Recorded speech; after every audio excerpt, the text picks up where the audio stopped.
Após estes procedimentos, foram calculados os resultados.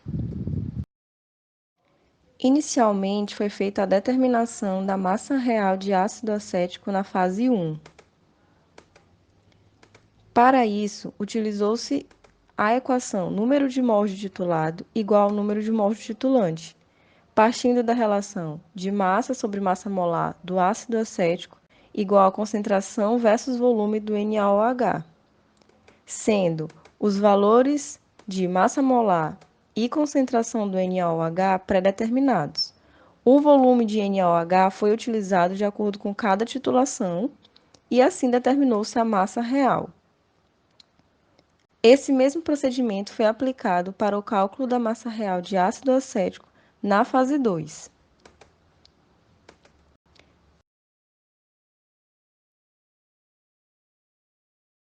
Em seguida, foi feita a determinação das frações de ácido acético na fase 1 e na fase 2.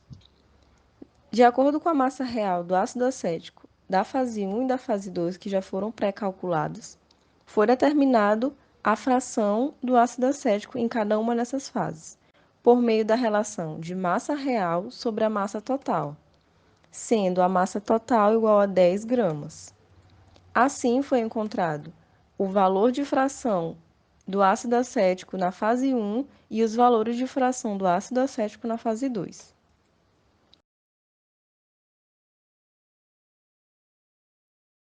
Em seguida, foram determinadas as frações de ácido acético tanto na fase 1 quanto na fase 2.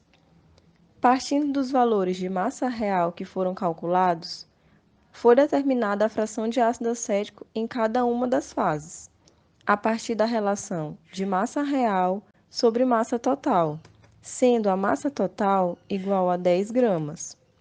Assim, determinou-se os valores de fração do ácido na fase 1 e na fase 2.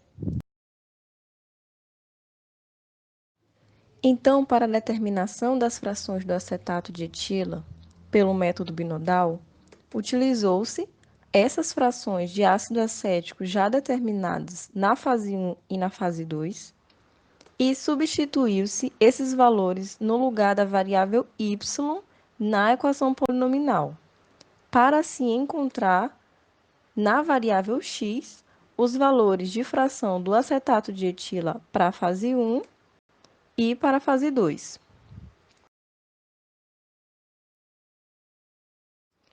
Em seguida, para a determinação das composições, utilizou-se o conceito de fração mássica total, que sabemos que é a soma das frações mássicas de cada componente presente na mistura.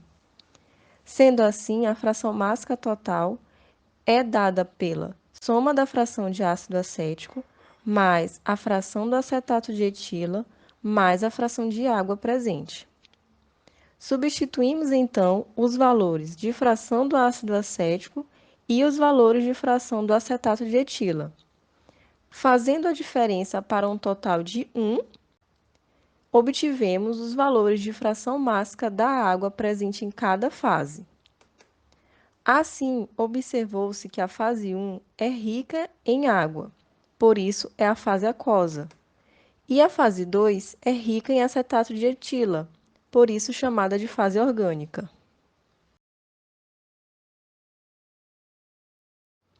Foi feita, então, a determinação das linhas de amarração e da curva binodal experimental. Primeiramente, foi feito a partir do software Orange 1.8 a construção da curva binodal observada em preto e das linhas de amarração observadas em azul com os valores experimentais.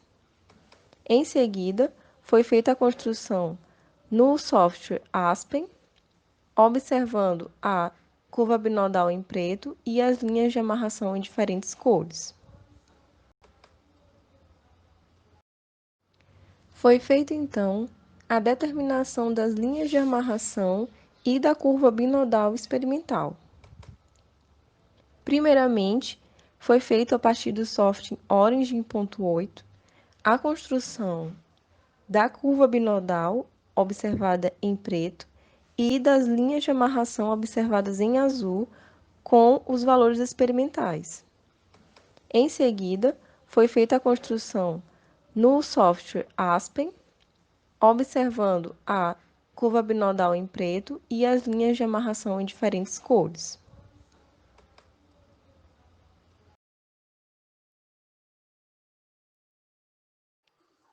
A partir da determinação das linhas de amarração e da curva binodal, é possível observar que estas possuem comportamento semelhante.